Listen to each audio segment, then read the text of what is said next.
tous! Alors lorsqu'on cherche une orientation, le premier réflexe c'est d'aller sur des sites type l'ONICEP, l'étudiant, Studirama, et là on amasse beaucoup d'informations. Donc l'idée dans cette vidéo c'est que je vais vous présenter un outil qui va vous permettre d'organiser vos recherches d'orientation et également, comme c'est un outil collaboratif, de vous sentir un peu moins seul, perdu dans toutes ces informations.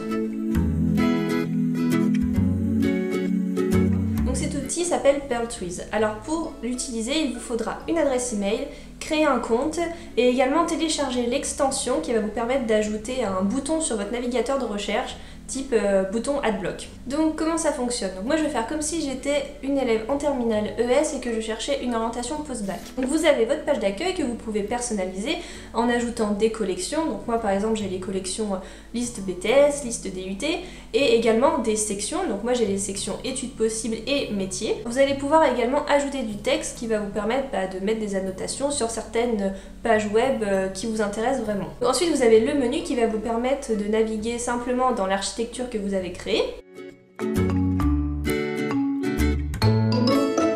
Donc ensuite, comment ajouter du contenu sur Pearltrees? Alors c'est tout simple, vous naviguez sur internet, donc moi j'ai pris l'exemple d'une page sur l'ONICEP, et en fait donc cette page m'intéresse, donc du coup je vais cliquer sur l'étoile, sur l'extension en haut à droite du navigateur, et en fait vous allez pouvoir ajouter cette page à vos collections et la ranger où vous voulez. Vous pouvez retrouver le contenu que vous avez sélectionné plus tard dans votre collection.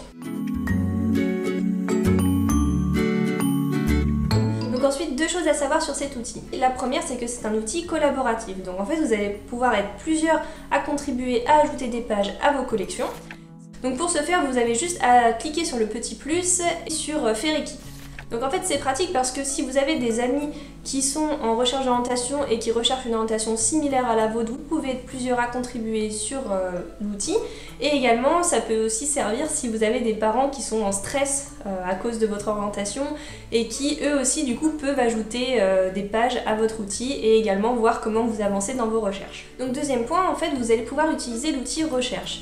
Donc en fait c'est très pratique parce que beaucoup de personnes ont déjà fait des collections en rapport avec l'orientation.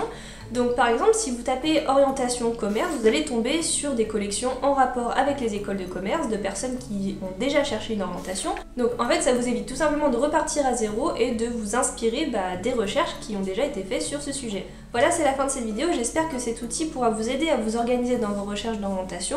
Moi j'aime bien l'utiliser parce que je trouve qu'il est très visuel, très facile d'utilisation avec le petit bouton qu'on met sur le navigateur et en plus je trouve ça bien de pouvoir être plusieurs à collaborer dessus. Donc n'hésitez pas à m'indiquer en commentaire si vous avez d'autres moyens pour vous organiser dans vos recherches d'orientation. N'hésitez pas à vous abonner à la chaîne si le thème de l'orientation scolaire vous intéresse. Moi je vous dis à bientôt dans une prochaine vidéo. Bye!